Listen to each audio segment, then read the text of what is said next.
I think he's just a gentleman like everyone else in this nation. I started with nothing. I've been broke multiple times. I've made some money, and I've gone totally broke. But I've always had a dream. And at one point in time, I was homeless. I even lived out of a home-built camper. And I kept working. I had a dream. I was going to do it. And eventually I got to the point where I was managing a $1 billion program. And my books are basically about life, the stages that we go through, and how, if we keep our mindset focused on where it needs to be and we develop a plan, we can achieve greatness. That's crazy. That's crazy. You were homeless. And I'm looking at your home. I'm looking at a picture of your home right now. It's incredible. Can you describe? Can you describe this home so we get understand? I have 10,000 square feet, 22 acres, and I live by the river, and it's something I've worked for my entire life. And you came from a home-built camper to 22 acres and a 10,000 square feet home. Well, first of all, who cleans up that house? That's a lot of cleaning to do. Well, we have a cleaning service that comes and cleans. Oh, wow. Look at that. That's amazing. That is truly homeless, living in a camp. Wow. This is amazing. I'm really. And so you wrote this book on personal success. Personal success, complete action guide. Turn those wishes into reality and wash those obstacles away. What do you mean by wash those obstacles away? Well, I have reflected over the years on the companies and programs I have managed, and I found that there's three types of people. There are the wishers, the people that just always wish for the easy life or wish for things to go right and wish for the good things, but they don't really apply themselves, and then as time goes on, they end up wishing backwards with regret. I wish I had done this. I wish I'd done that. Then there's a few others that do some things. They dabble in this, they dabble in that. They do accomplish some things, but perhaps not as much as they could. And those are wishy-washies. And as I was reflecting on this, thinking, who are the people that really get something done, the ones who achieve? I was reflecting on water, and we all know water is indispensable for life. We need it. It gives life to us, to things, and the water can also carve the Grand Canyon. It can carry ships. It carries a lot. And as I was reflecting on this, I realized that water is really what we need to turn our ideas, which are non-material, into something. We need to give them life. So I came to the idea that the people that really achieve things are the people that can really wash away the obstacles, to use the power of water to really give life to something that is just imaginary. And that's where Wash Those Obstacles Away comes in. The segment that you just played a few minutes ago, where people say, or the speaker saying, you can't do that, you don't have a college degree, you can't do this because of something else. We all have that. All of us. We have family, we have environment, we have physical ailments that may affect us, but those who apply themselves can achieve greatness. And if you think of college degrees, yes, today we say everybody needs a college degree, and I certainly have benefited from it. But others have not. You look at the Bill Gates of the world, the Steve Jobs of the world.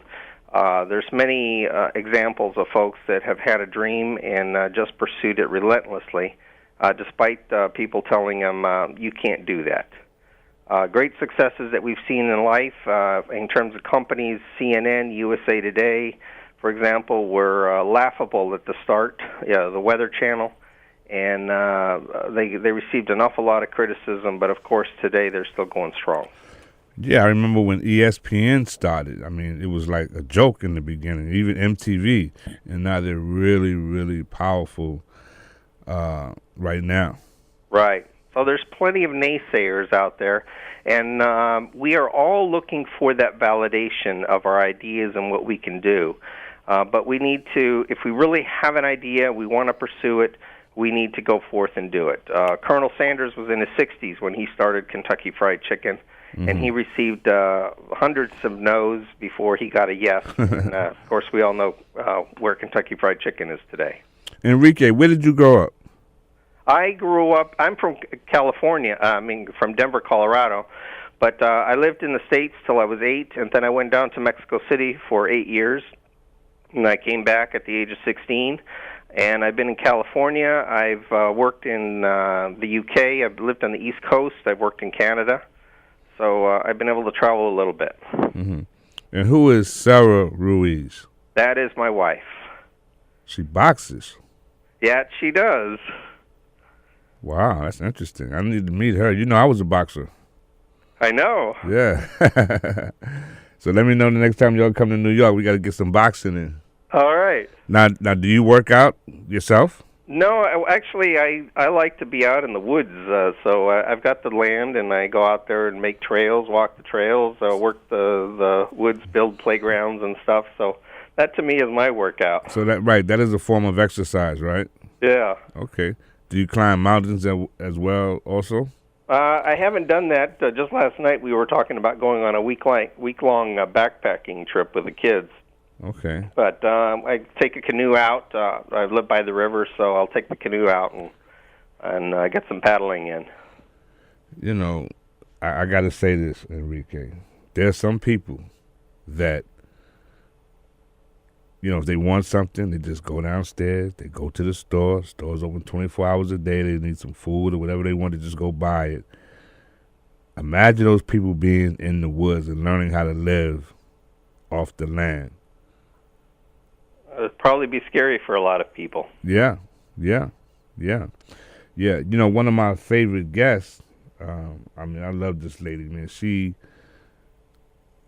was in a plane crash. The plane crashed in Vietnam, and she was the lone survivor, and she survived in the jungle of Vietnam for 8 days by herself. Wow! And she survived. She's a champion, and she's amazing. So that's one of my favorite all-time guests. So, you know, and you're one of my favorites also. So let's talk about this book, The Complete Guide to Personal Success. I mean, you went through it, man. You went all the way in. You tapped in on a lot of parts of personal success. Well, how did this book come about? Why did you decide to write this book? Well, I had written a few books before that talked, as I mentioned earlier, about the stages of life, and they were really built in on a story format, and they're meant to be inspiring for the reader, and the reader would say, "Wow, I'm inspired. I think I'm going to go do something. I'm going to get my pencil and paper out, and I'm going to chart a plan because this is what can happen." But as I realized it, a lot of there's an old adage that says, "If you fail to plan, you plan to fail." But for most people, where the failing occurs is even knowing how to make a plan. Mm-hmm. So what I wanted to do was make a step-by-step guide where the reader can actually fill in the blanks and figure out what are they good at, where can they go, what are the tools, the resources that are available, and they can work through this workbook. It'll take them a good 26 weeks to go through. I have a schedule laid out. And in the process, they reflect on where they are, and I give them tools, websites, templates, how to make a payroll if they wanted to make a business, how to improve yourself within a company if you're trying to build your career, how to things that you can do to boost your position and your ratings when you have your evaluations. So it's 350 some odd pages of just things for the reader to develop their plan and chart their own destiny. What does this mean? All mankind is divided into three classes: those that are immovable, those that are movable, and those that move. That is a quote from Benjamin Franklin. Right. and it parallels the three types of people that I just described a few minutes ago: the wishers, the wishy-washies, and the washers. Of course, those that move are the washers. But I think Benjamin Franklin was just using those simple words of who's movable, who's immovable, and who can really move. Really captures it as well. Well, I think we all can move, but the question is, are we going to move? That's right. And one of the things I think is that most people don't believe in themselves. And that is correct. And in this book, I have several sections where the reader can actually start to do some self-evaluation in terms of who they are. They have some areas where they can give certain pages and evaluations to other friends, family, coworkers, and have them do a rating and start to see other factors and things that they perhaps did not even know that they had and what they can build upon. I mean, many times we think that the only way we can succeed is if we get rid of all of our negative attributes, if there is any that we identify or things that we don't really know how to do.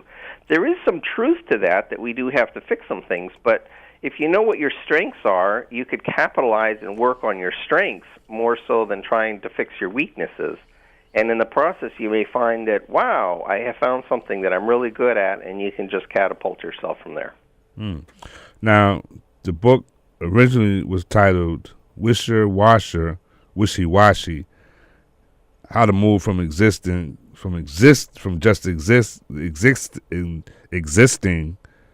to Personal Abundance. And then you changed the title to Move, How to Move Mountains When You Think You Can't. Why did you decide to change the title?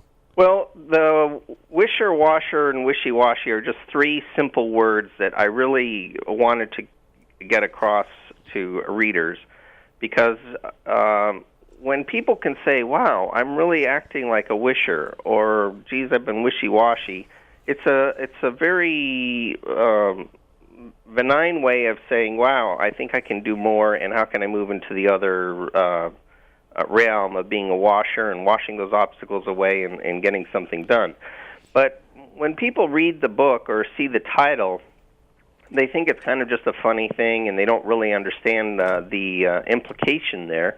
And really what I wanted to do is get people to realize that they can, in fact, move mountains. So that's why I changed the title, so that the title would grab them and say, this is where I need to be. And in the process, they do learn about the three characters, the character type. Well, Enrique, I know some people, and I'm sure you know some people too. They can look at, where they're washing and where they're wishy-washy, but a lot of people make excuses. And so, what would you say to someone who makes excuses and not take? Certainly within my books and within the action guide book, I have a standard quote that I use, and that is, you can give me 5,000 excuses, but not one valid reason. Because I'll tell you, the excuses are there, and I personally have found them myself in my career. But at the end of the day, are they just ways to make me feel good and say, well, I couldn't do it, or this is why I haven't achieved it? I have a dream, and I'm going to go do it. And I think I have a good idea.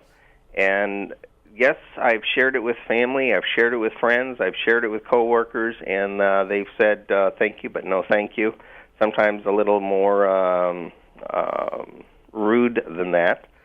But wow. I've done it. And, I had a boss many years ago that I came up with a lot of ideas, and he would go and he would share them, and then he'd come back to me, and he'd say, Rick, I'm sorry to tell you, but we've got the not invented here syndrome, which is basically saying you had the idea and not somebody else, so bottom line is we're not going to do it. But as I stayed with the company, a year later, some of the ideas that I had were starting to come back into the light, and some of them got implemented. And I realized, wow, I had a good idea, but the timing wasn't right.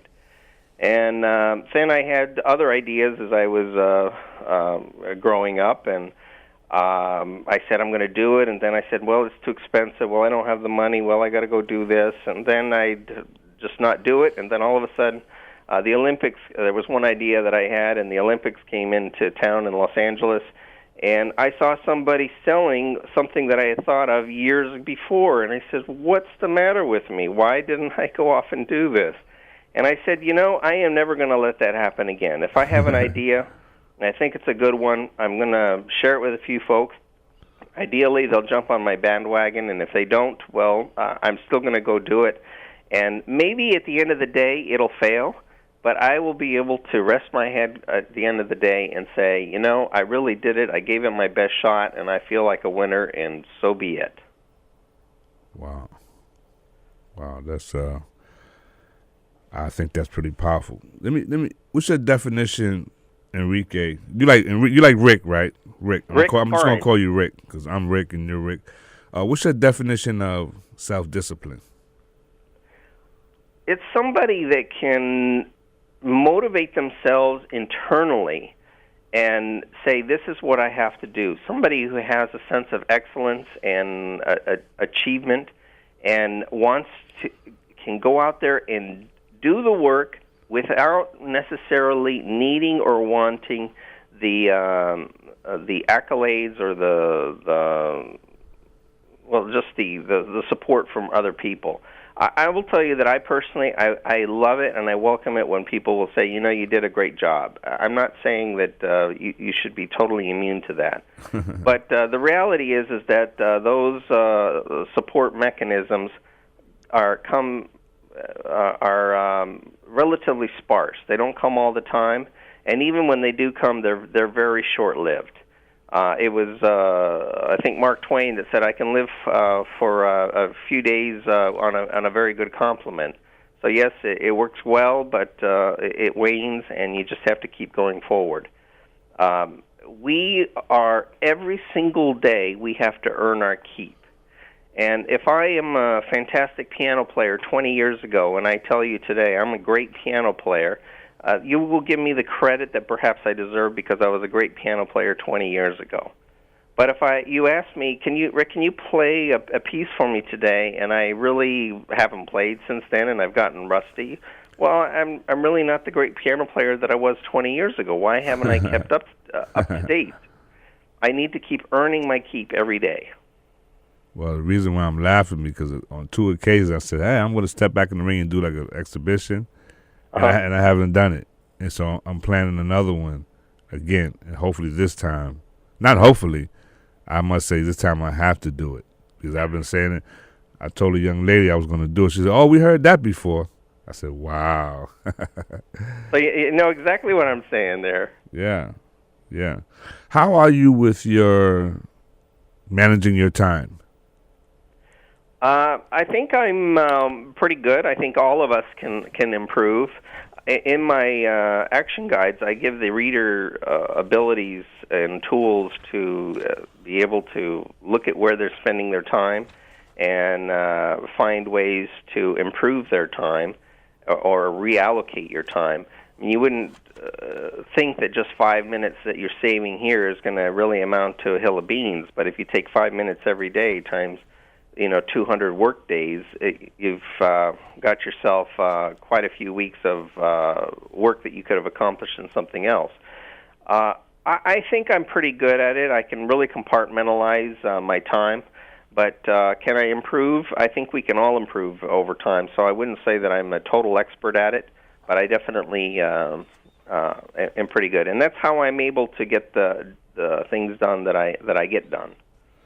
Yeah, because I think that time is like something that people take for granted, but it's very, very important. I mean, time is everything, especially like being on time and using your time properly and not wasting time. Do you agree with that, Rick? Absolutely. There are so many time-killing mechanisms out in society that... let me watch this quick YouTube video. Let me see how many junk emails I can delete or just glance through to see what deals I can get. Just simple things like that really are unnecessary, and they're stealing our time. And time is something that we all have. it's given to us in equal amounts, and it's just who is using that time better than others. And if you look at it that way and you say, there's some things that I want, but I'm going to focus my attention, I'm going to go off and I'm going to get it, you can do it. I can tell you that I have set a lot of goals for myself. It started with a quote that I read when I was younger. It said, "Happy are those who dream dreams and are ready to pay the price to make them come true." And I really just reflected on that, and I said, I've got dreams, and I'm going to go off and do it. And I started developing plans, and some things I achieved, some things I didn't, some things took longer for me to get. I didn't get my master's until I was in my 40s.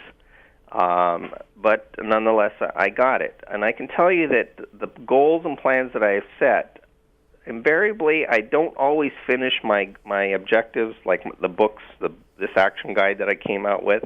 I had planned to finish it much sooner. But because life gets in the way, kids, other emergencies, program things that you have to go work on, company this, support there, you get deflected.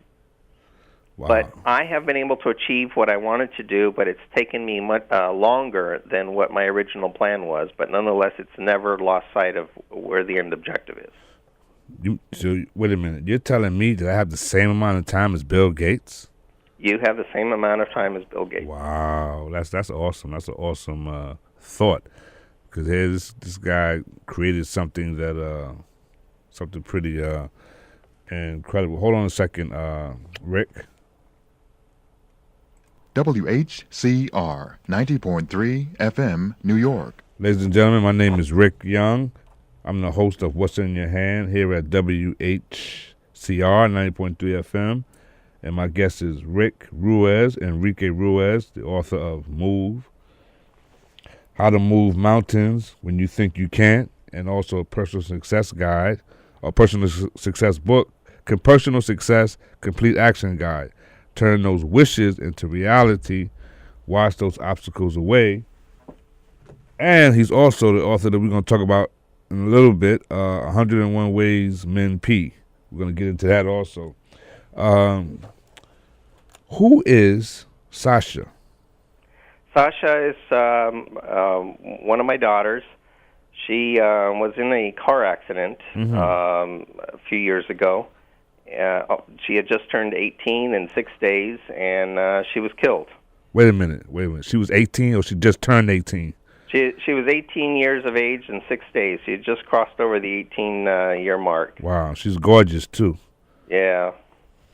Tell me about Sasha. She was a very vivacious teenager and full of life. I have a video of her when she was 3, YouTube video out there, where she could actually name most of the countries of the world far more than I think most people, and I was very proud of her. But as a vivacious teenager, they do their things, and she was driving a car too fast around a hairpin turn, and as she came around the corner, she hit a big semi-truck, and she was killed instantly. This was in California? This was in Maryland. Oh, Maryland. Were you living in Maryland at the time? I was living in Maryland at the time. Wow. Man, and I include her in, she's in the dedication to my book, and I also have an article within my Personal Success Complete Action Guide in terms of my thought process and what transpired on that day. It was a sales meeting that I had, a very important meeting with some executives, and the principal of the school called me and said, "You have to get down here really quick." And I was like, "Look, can it wait till tomorrow? I've got something else more important to do." And he was very insistent. And then I kind of described what I went through, and it's painful to lose your progeny. I mean, you think that when life gets extinguished, it's the other way around. And the reason I put it in the book is because life happens. I just mentioned that a few minutes ago, and we get deflected. And all of those things are important things that we need to tend to and address, and our family needs us. And so our goals, our dreams, our objectives all get put on hold. And I'm really just trying to share with the reader that things happen, and they've certainly happened to me. And I know it's happened to a lot of the readers, and I want them to be able to say, we can come through this, and we can make their memories live on. Yeah, I mean, that must be mighty tough to lose a child. Man, that must be, that's, wow. That is, I don't know, man. Were you angry? Like, what was your emotions during that time? I found emotions that I did not even know I had, and I went through everything from anger to disappointment to disbelief that I couldn't be there to save her. Right. I went to the hospital, and I was able to look into her eyes and close her eyelids and give her one last final kiss goodbye. And I would be fine 1 minute, and 10 milliseconds later, I'd be bursting out in tears. I couldn't control myself, and I felt like I was 100 years old. I just couldn't walk. I had no energy. I didn't want to talk to anybody. And it lasted for a good week, but even after that, you all of a sudden are pressed with, geez, you have to go find a casket. You have to find a burial spot. Where's your service going to be? What are you going to say in the service? So you're dealing with all these emotions, and on top of that, my daughter was an organ donor. So the day of her death, they're calling me to ask me basically, can they have this bone? Can they have this part of her body? And you feel that your daughter's being cannibalized right in front of you. It's terrible. But this was her wish, and I can tell you that had the situation been reversed and I needed something to keep my daughter alive, I would have gone to the end of the earth for it. So you go through and you do it. But those are emotions and things that you just, you wake up one morning. That particular morning, I saw my daughter go off to school, and she turned around and she said, "Goodbye, Poppy." And that's all I heard. Those were the last words that I heard from her. And then your world gets turned upside down, and you're doing things that you had absolutely no idea that you'd be doing within a few hours. Rick, does she have brothers and sisters? Yes, I have 6 children total. So yes, she does have a brothers and sisters. How were they able to process this? I think everybody deals with it differently. Mm-hmm. My son, I think, is now it's going on 6 years, and he's starting to come out of it more so. My older daughter kind of suppressed things for a while, and now she has flashbacks. So, I mean, we've moved on, but to every person is totally different. I've since learned that the average person, it takes them about 7 years to really get over the death of a loved one. Mm-hmm. And it's so true. When's her birthday? For Sasha? Yes. Hers is April 28, 1988. Yeah. Do y'all do anything special, celebrate that day? Yes, it just so happens that on that date also, I met my second wife, and coincidentally, many years or a few years down the road. On that same day. I'm sorry. On that same day. On that same date, and my wife was she had heard that I had lost a daughter, and she started to ask me about it, and then of course. Now on every day, every year, we go out and do something, and sometimes we do go and just pay a visit at the gravesite. Yeah, I have a sister who birthday is April 29th. So, the 28th is like, wow, that's right there. Wow. So how does that apply to personal success? It's where life fits in, and I have found that there's a purpose in everything in what we do. Earl Nightingale many years ago said that the average person will influence 10,000 people in their lives. And you think to yourself, wow, how can that be? But the reality is we do, whether it be the mailman or you on your radio show, the people that you're affecting and touching on a daily basis. So to your point, after Sasha died, I got a postcard in the mail, or a letter in the mail, which was anonymous. And it was a bittersweet note, and it said, "Thank you for giving us the gift of sight," to one of their loved ones. And so all of a sudden you say, wow, my gosh, my daughter's passed away. I'm feeling the pain, but somebody has been able to benefit from her organs or her whatever they used, and they're able to see. So that's bittersweet. In the process, you start to realize that there are many other people. When I sustained the death in my family, I realized that there were many, many other people that I was working with, interacting with on a daily basis that had sustained tragedies themselves, and they kept it quiet to themselves. And all of a sudden, they were coming out of the woodwork. And all of a sudden, you start to realize, there are people out there that have tragedy, that need help, that need support. And I've learned something in the process here, and I, in turn, can give something back myself. So out of this experience, you learn something that helps other people, and I have been able to help other people go through it. And so, in a sense, it is keeping Sasha's memory and her life is still alive. Yeah. Rick, how often do you come to New York? I haven't been there now for probably a couple of years. Mm-hmm. But I do plan on taking the family up there and going to the Ellis Island and to the Statue of Liberty and stuff. When? I don't know. I might do it this summer. Oh, okay. Keep me posted, Okay. Do you believe that people are awesome? Absolutely, I do. I interact with people from all walks of life. I've certainly achieved my certain success in life, but if my car breaks down, the mechanic is king.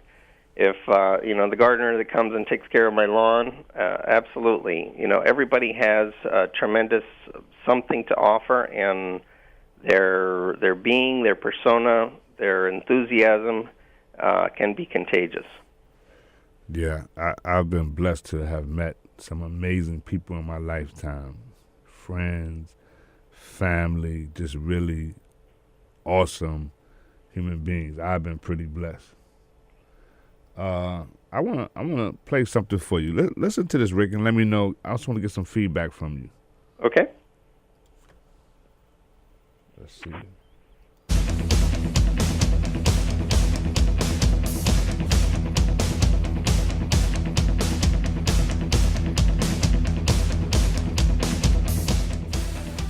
Is there any talking in this video, Rick?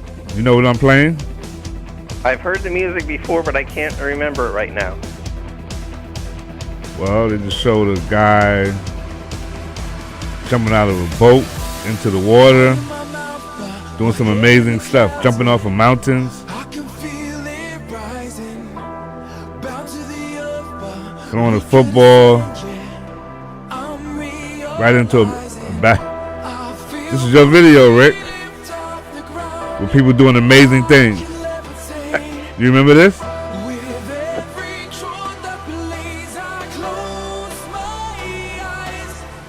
Rick, do you remember this video? I don't remember it right now. I apologize. Yeah. Well, this is your video. People, well, my God. I've been keeping track of so many things that I'm losing track. Okay.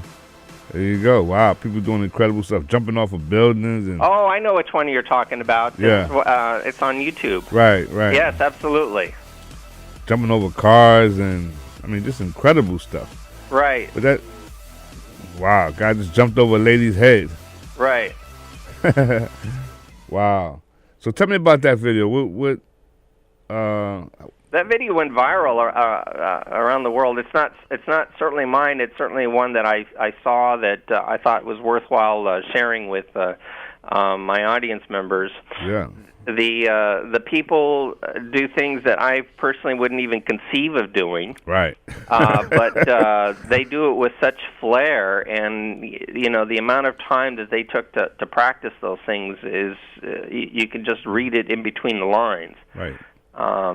Jumping over people with bikes and all kind of amazing, jumping over vans, dunking basketballs, incredible stuff. Right. But that's what the human potential. Right. So one guy jumped. Oh my God, he jumps off a bridge with a parachute, and the cop is like, "No," and he jumped. Right. He's gone. Right. Wow. And that video is not, this was a fluke. Hey, it happened by accident. These people really had a dream. This was their love. They wanted to go do it, and they went and they did it. And it's just like you're saying right now on the radio. Wow. Yeah. You get it actually gets you excited. And if you say, if they can do something like that, why can't I do something that I want to do? Mm-hmm. So, Rick, with this book, Personal Success Complete Action Guide, what's the best? Is the best to just start from the beginning and just go through it from the beginning all the way to the end? Yes, absolutely. It's broken down into two parts. The first part is really a self-evaluation, and for the reader to figure out, who am I? What do I really want to do? What am I good at? How can I do it? What are my goals? Where am I at? What's my station in life? How much money do I have? What kind of education skills do I have? Do an inventory of yourself. And then the second part is, how do I take that put that in motion and get something done? Mm-hmm. Yeah, I just seen a guy playing soccer on crutches with one leg, and he just did an amazing kick with the ball on crutches with one leg, playing soccer. Hey, when you love it and you're passionate, passion. Speak about passion, Rick. What type of things can you achieve through passion? I think we all need the passion. If you look at a salesman, for example, they have some enthusiasm for something, but if they're very rote, this is what you can do with this, it doesn't really get us excited. And passion is something that comes from within, and we say to ourselves, I love this. This is what I want to do. This is what I want to achieve. This is what I want to learn. I'm going to go out and do it. And when you have that passion, and as Napoleon Hill put in his book, Think and Grow Rich, many years ago, you have to have that burning desire to do something. Not just, I think I'm going to do it, I will do it, I'll get around to it someday. You need to go do it. And when you have that burning desire to do it, all of a sudden people start coming out of the woodwork to help you along those lines to get something done. So how can you inspire yourself and say, I am going to do this? And anything, you can start with simple things. If you're a swimmer and you're swimming a lap and you say, gosh, my time was X.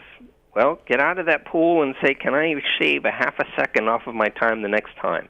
And every time you set a goal and you develop that passion to do something better, and all of a sudden you achieve it, you start to convince yourself that you can achieve what you're planning to do. And all of that just helps you in other areas of your life. Let me play something for you, Rick. Let's see if we can get this going. Let's see if we can get this.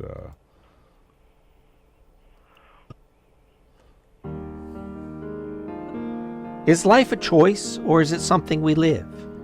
What will our biography say about the things we did, the actions we took, the successes we achieved? The perspective we develop in our mind will determine how we act and what we do. Will we wait for good fortune and luck to come our way? Will we settle for a life of mediocrity? Or can we predict our future by making our own destiny? The world has three kinds of people: wishers, wishy-washies, and washers. Wishers ask and wait and complain why things never work out for them. Wishers wish for money, a house, or car to come their way. How about better grades in school while video game distractions consume the day?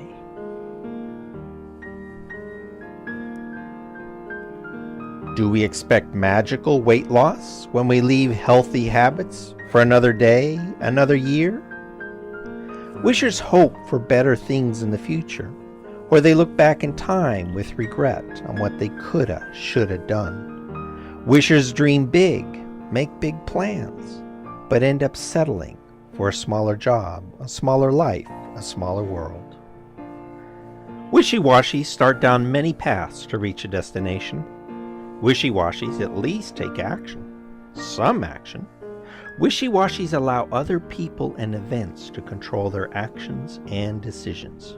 For example, Joe always wanted to be a doctor, but decided school was too hard and dropped out. A simpler life of serving drinks will do for now.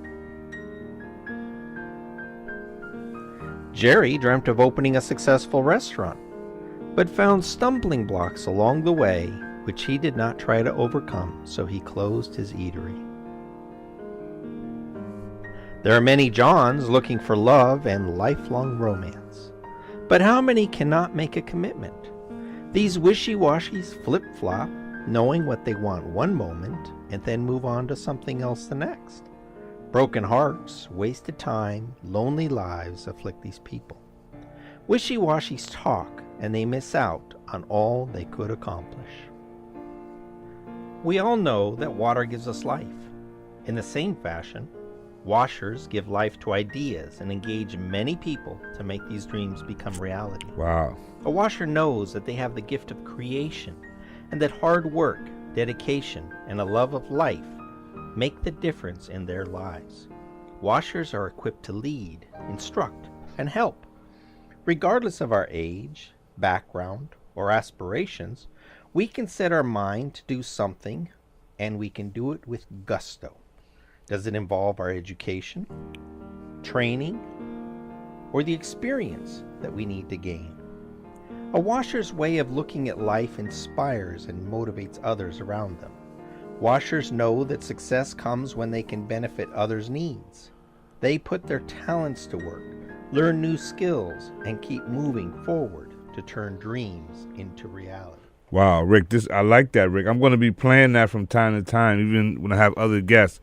Okay. I'm going to play that because I really like that. That is awesome. Now, Fantastic. is that your voice? Yes, it is. Wow. Okay. Pretty good. That was a pretty good narration there. Well, thank you. Now, who did the writing of the drawings and stuff? I had a company in Canada do that for me. Yeah, that was very good. I like that video. That's an inspirational video. Well, thank you. Truly, truly, truly. So now, what's your plan now? We're almost at the end, Rick.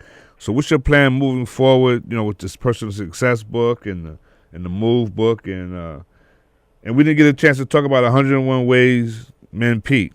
What inspired that book?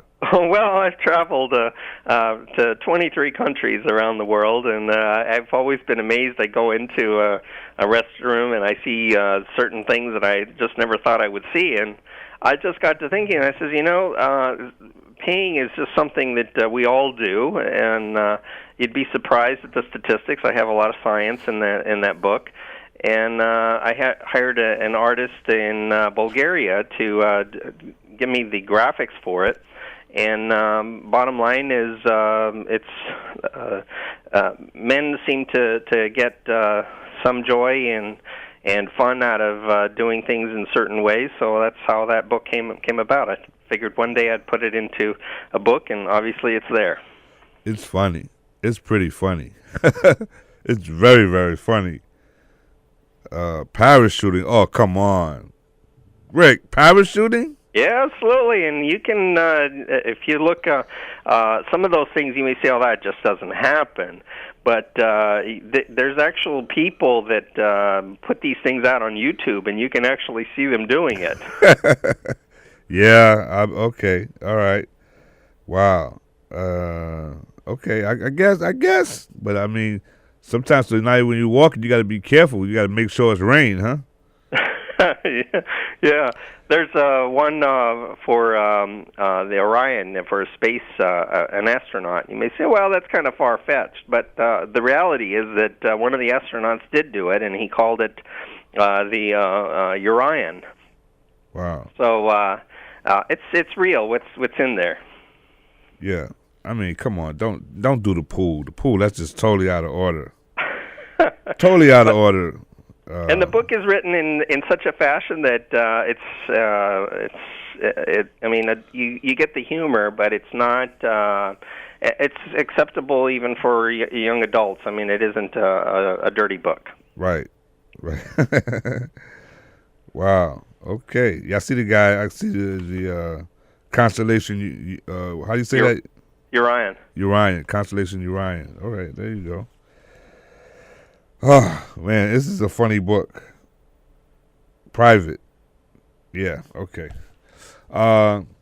Rick, we're at the end. Can you give me some words of inspiration to move forward, some success words, some personal success words on how people can achieve personal success? And I definitely, without a doubt, got to have you back. Okay, well, I'll close basically with the subtitle to my book, Personal Success, The Complete Action Guide, and that is, turn those wishes into reality. Wash those obstacles away. Washing them, we all know what washing entails, and then the reality is that we can, in fact, wash those obstacles away and achieve our dreams. And, if your readers or listeners would like to hear more, they can go to beawasher.com, BEAWASHAER.com, beawasher.com, or just whisherwasher.com. They can see the video that you just played a little while ago as well. Rick, I want to thank you for being here this morning. I really appreciate you. I know this is your third time being on my show. I mean, I really thank you for being here, and I know my listeners definitely appreciate, the positivity, the positive message, because we need it. Rick, the world is going through some amazing changes right now. I played a record earlier called Ball of Confusion, and somewhat, it's a lot of confusion going on in the world. And so we need the Enrique Ruizes of the world. We need the Rick Ruizes. You guys truly make a difference. If you touch one life, then you've done some good work, Rick. Well, thank you. So you're doing good work yourself, Rick. Oh, yeah. Well, I'm going to do some